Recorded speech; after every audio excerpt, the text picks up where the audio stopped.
Daleko na jadranskoj pučini južne Dalmacije smjestio se otok Vis. Otok bogate povijesti koja seže sve do vremena antičkih Ilira i Grka, iako je vjerojatno najpoznatiji po svojoj ulozi u Drugom svjetskom ratu. U ovom ćemo videu ipak pričati o jednoj slabo poznatoj temi iz prošlosti toga otoka. Pogledamo li popise stanovništva, vidjet ćemo da se gotovo svi Višani danas deklariraju kao Hrvati i rimokatolici. Situacija je bila vrlo slična i početkom 20. stoljeća. I tada, kao i sada, na Visu bismo mogli naći samo katoličke crkve, katoličke obrede i katoličke vjernike. Pa ipak, u jednom kratkom periodu, između dva svjetska rata, na Visu je postojala i druga vjerska zajednica, ona pravoslavna. Tih je godina na Viškoj rivi putnike i turiste dočekivala novoizgrađena Srpska pravoslavna crkva, a o viškim se pravoslavcima pisalo u novinama diljem Jugoslavije. Samo par desetljeća kasnije od viških pravoslavaca nije ostalo ništa, ni vjernika, ni crkve. Ovo je priča o politici, religiji i klasnoj borbi, i tome kako je zbog ta tri faktora otok Vis umalo prešao na pravoslavlje. Stvaranje Jugoslavije, odnosno kraljevine SHS, na Visu je bilo dočekano s oduševljenjem. Višani su u novoj državi vidjeli spas od talijanske okupacije, koja je tada prijetila čitavoj Dalmaciji. Viški seljaci su u Jugoslaviji vidjeli i zaštitnika od samovolje lokalnih veleposjednika, među kojima se najviše isticala upravo katolička crkva. I prije Prvog svjetskog rata na Visu je postojao snažan seljački pokret, na čijem je čelu stajao Ivan Ruljančić. Ruljančić je nakon Prvog svjetskog rata postao lokalni vođa novonastale zemljoradničke stranke, koja je pokušavala natjerati kraljevske vlasti da dosljedno provedu agrarnu reformu i podijele zemlju seljacima. U toj kampanji su naišli na moćne protivnike, i to osobito među katoličkim svećenicima, koji su ideju agrarne reforme znali napadati u propovjedima. Godinama kasnije, jedan je od vođa viškog HSS-a ovako opisao odnos katoličkog klera prema težacima. Župnik u mjestu Visu bio je onda Don Silvestar Bonačić, čovjek konzervativnih i starih nazora, možda netaktičan, nesavremen i neelastičan. Prisilnim je putem znao utjerivati od seljaka težaka odgovarajuće tekuće dohotke, čak i one zaostale iz ranijih godina. Ovo je naravno stvorilo prilično neraspoloženje kod većeg dijela viških težaka, u prvom redu kod onih čiji je vlasnik zemlje bila upravo crkva. Ta je averzija prema katoličkoj crkvi ubrzo prešla na višu razinu. Nakon raskola u zemljoradničkoj stranci 1925. godine, Ivan Ruljančić i njegovi pristaše našli su se na njenom desnom krilu, koje je težilo suradnji s radikalnom strankom tadašnjeg premijera Nikole Pašića. Ruljančiću i njegovim sljedbenicima je stoga pala na pamet ideja kako ubiti dvije muhe jednim udarcem. Željeli su suzbiti moć katoličke crkve na otoku, a istovremeno dokazati svoju lojalnost vladajućem režimu. Kako bi to postigli, odlučili su kolektivno preći na pravoslavnu vjeru. Masovni se prelazak na pravoslavlje dogodio u listopadu 1925. Iako se u tadašnjim medijima znao navoditi podatak o čak 180 obitelji koje su promijenile vjeru, podaci Hvarske biskupije govore o svega 292 konvertita. U svakom slučaju, pravoslavni pokret je bio ograničen na sam grad Vis, dok u Komiži i drugim otočkim naseljima nije bio zabilježen veći broj konverzija. Usprkos relativno maloj brojnosti, viški su pravoslavci 1920. i 30. igrali bitnu ulogu u lokalnoj politici. Radikalna stranka i kraljevski režim pomogli su Ruljančiću osvojiti vlast na općinskim izborima 1926. a na čelu općine zadržao se i nakon uspostave kraljevske diktature 1929. godine. Ruljančić i njegovi pristaše nisu se zaustavili samo na promjeni vjere. 1926. u Visu je utemeljena i parohija, odnosno župa, Srpske pravoslavne crkve, jedina na nekom dalmatinskom otoku.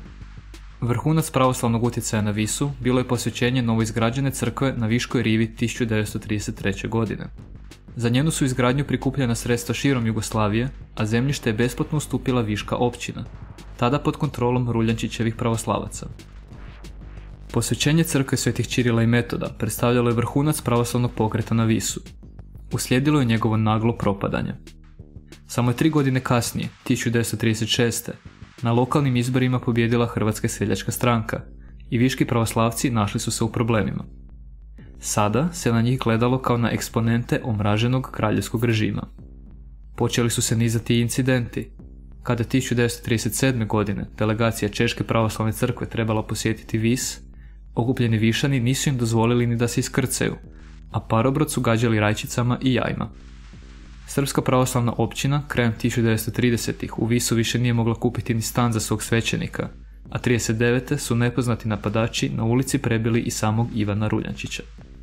Broj pravoslavaca na Visu počeo se drastično smanjivati. Najbitniji razlog tomu bio je niz agrarnih reformi između 1925. i 1929. kojima je država ispunila dio zahtjeva viških težaka. Vođe viških pravoslavaca bili su svjesni da je njihov pokret uglavnom baziran na želji seljaka za crkvenom zemljom, no tako što nisu smjeli priznati ni protivnicima, ali ni svojim saveznicima. Umjesto toga, pokret su pokušavali prikazati kao prvenstveno patriotski. Ivan Ruljančić je 1933. u vezi s time izjavio: "Nije istina da su pravoslavni Višani napustili rimokatoličku vjeru povodom agitacije za agrarnu reformu, već je naprotiv istina da je kod njih odluka za prelaz sazrela mnogo ranije i da je ona bila diktovana uvjerenjem da se naša pripadnost rimokatoličkoj crkvi kosi sa našim osvjedočenim patriotskim jugoslovenskim uvjerenjem i sviješću o savjesti i dostojanstvu slobodnih ljudi, koja se svijest stalno nalazila u sukobu s nepodnosivim moralnim pritiskom što ga je na nas vršila rimokatolička crkva." Hvarski biskup Miho Pušić Ruljančiću je na to odgovorio: "Čitatelj koji misli svojom glavom pita se, zašto su čekali punih 7 godina, naime od sloma 1918. kada su bez ikakve pogibelje za sebe mogli promijeniti vjeru, sve do agrarne reforme koncem 1925. i trpili nepodnosivi moralni pritisak rimokatoličke crkve. Slabu svjedodžbu time davaju o svojem osvjedočenju." I zaista, svima je bilo jasno da su težaci uglavnom prelazili na pravoslavlje kako bi izmakli pritisku katoličke crkve. Kada se taj pritisak smanjio nakon agrarne reforme, smanjio se i interes za pravoslavlje. Istovremeno, 1930-ih, Dalmatinci su prestali biti fokusirani na talijansku opasnost, pa je i uloga kraljevskog režima kao zaštitnika od Italije postala sekundarna.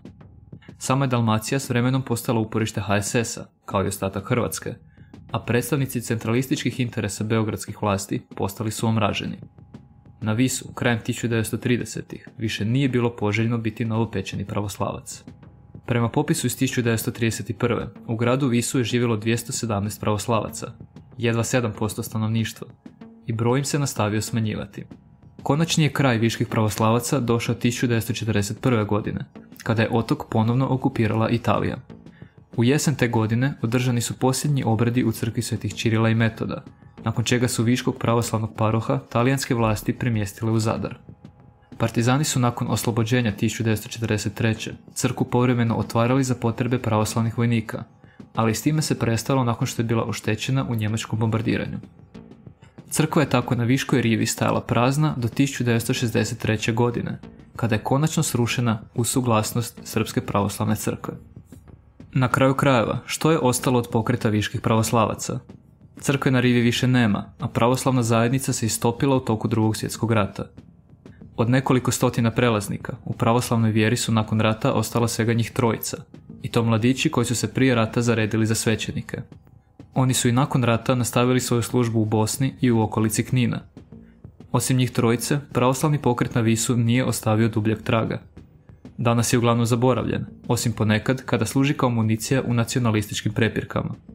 Nacionalistički prikazi pokreta viških pravoslavaca uglavnom iskrivljavaju cijelu priču i izmišljaju detalje o navodnom srpskom podrijeklu Višana ili državnom priseljavanju Hrvata da promijene vjeru. Kao što smo vidjeli, istina je ipak bila puno kompleksnija i kao takva puno zanimljivija. Nadamo se da vam se video svidio. Ako jest, stisnite like i zapratite naš kanal, a ako želite možete nam i platiti kavu putem linka u opisu i prvom komentaru. Vidimo se uskoro.